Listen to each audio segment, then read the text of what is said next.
How's it going, summoners, and welcome back to another Wild Rift video. My name is Nathaning, and today we're going to be giving you guys the best build for the current patch. This video is extremely valuable for anybody who wants to carry games more frequently. Long story short, let's get straight into it. He was never really gone, just forgotten.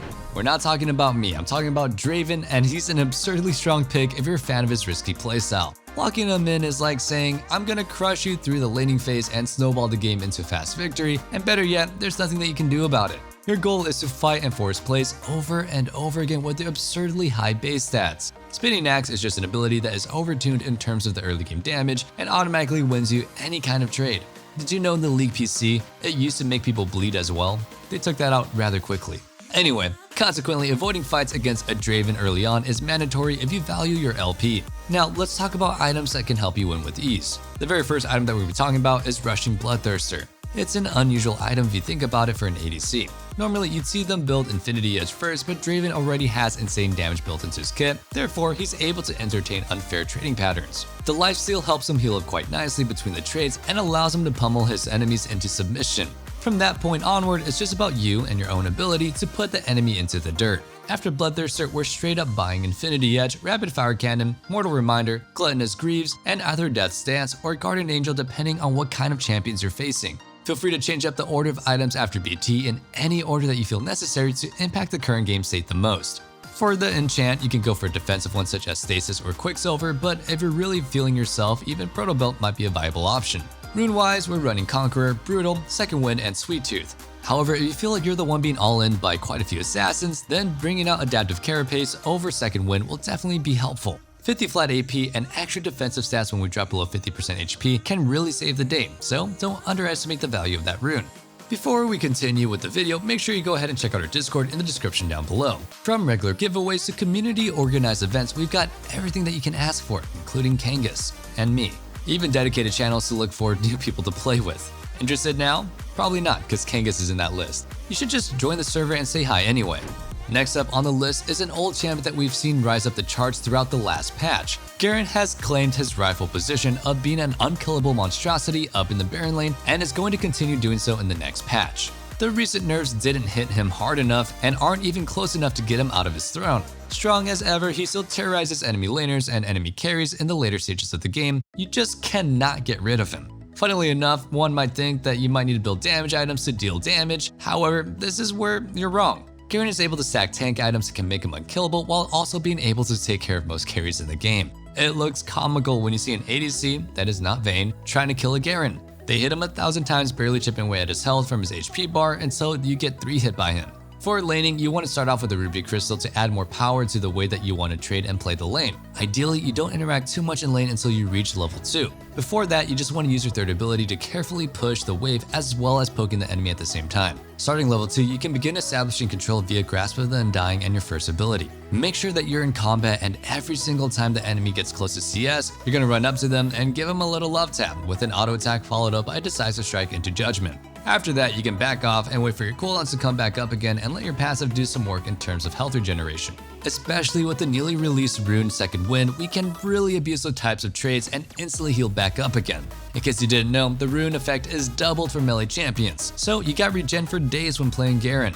For the build, you want to complete your Sunfire Aegis as soon as possible. After that item's completion, you fill your inventory with a whole lot of other tank items such as Defensive Boots, with a Gargoyle's Enchant, Blight Cleaver, Deadman's Plate, Thornmail, and Force of Nature. Yet again, make sure you change up the order to match the current game state. For runes, we're taking Grasp of the Undying, Triumph, Second Wind, and Sweet Tooth. With those runes, it's very difficult to have any kind of issue in lane. A word of advice here for all the people that like bone plating. It needs to be rebalanced for Wild Rift. It has a 45-second cooldown and can be easily procced by most Baron laners before all inning. Once it's on cooldown, it provides 0 value, whereas Second Wind always offers regeneration. Now let's go for the more exotic things that came with the new patch. We're all familiar with Wukong and we've seen him primarily in the jungle role. However, Riot gave him a little do-over and changed up parts of his kit.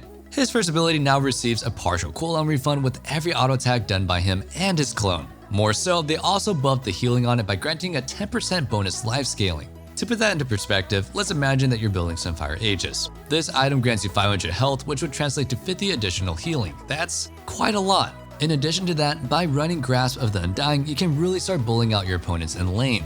Keep in mind, if you don't die before them, you'll eventually kill them. And exactly this motto is that build's idea. Similar to Garen, we want to abuse the base values of our champion and put them to good use. Rather than playing the assassin like Wukong that goes Ghostblade first, we're opting into a tanky alternative. With Sunflower Aegis as our first item, we're already starting to stack insane amounts of health early on. The build path of this item consists of 2 ruby crystals. This really helps out if you're looking to get the most out of this build. After that, you'll be building Black Cleaver, defensive boots with either Teleport or Proto Belt enchant, Death's Dance, Spirit Visage, and Guardian Angel.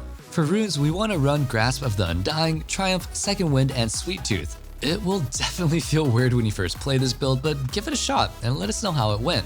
Another champion that has been changed with this patch is Xingqiu. To give that old man some love, Riot decided to bring Xingqiu's rework into Wild Rift. He's now a way scarier champion than he's been before and can really take over games on his own. The most important part about playing Xingqiu is knowing your limit. Your champion needs to snowball and has to force fights similar to Draven. And when you feed, just say you're limit testing, I won't tell. In those isolated 1v1s, you can really shine with your attack speed steroid, auto attack reset, and your knockup. Even better if you see a good engage opportunity in the later stages of the game and you can literally jump into 5 people where you'll be fine as long as you do this. Pick the target that you want to isolate and kill first, dash in, and then cast your ultimate ability instantly. With that, all the surrounding enemies apart from the challenge ones are knocked aside, and they can only damage you if they walk into the circle of your ultimate. Keep in mind that you deal a lot of damage in a very short amount of time, so these few moments are likely going to be enough to get rid of that carry. Not only that, but you're also going to be destroying that enemy team's position as you scatter them with your Crescent Guard. Oh, and by the way, your ultimate stays up for 5 seconds, so even if you have to run away rather fast, you're still immune to the damage as long as they cannot step into your circle. For your build, you want to go Trinity Force, Serix Gage, Defensive Boots with Proto Belt Enchant, Death's Dance, Mortal Reminder, and a Guardian Angel. Rune-wise, you want to run Conqueror, Brutal, Bone Plating, and Mastermind. The reason why we're taking bone plating here is the fact that we can choose our encounters. When and where we want to gank and how we want to path are ultimately your own decision. So therefore, you can really make use of that extra damage reduction. Don't forget, we're in the jungle. Nobody is randomly proccing your bone plating right before the fight, and thanks to that, we can really skew the odds into our favor even in a seemingly bad situation. Thanks to patch 2.3, we were given Aurelia and Riven. Both of these champions are absolute powerhouses when it comes to carrying. If you pick up one of these two, just make sure that you put in the time to learn how to play them. As you gain prowess with them, you'll quickly realize how easy it is to constantly kill your opponent in lane, and with that done, snowballing a game becomes so much easier.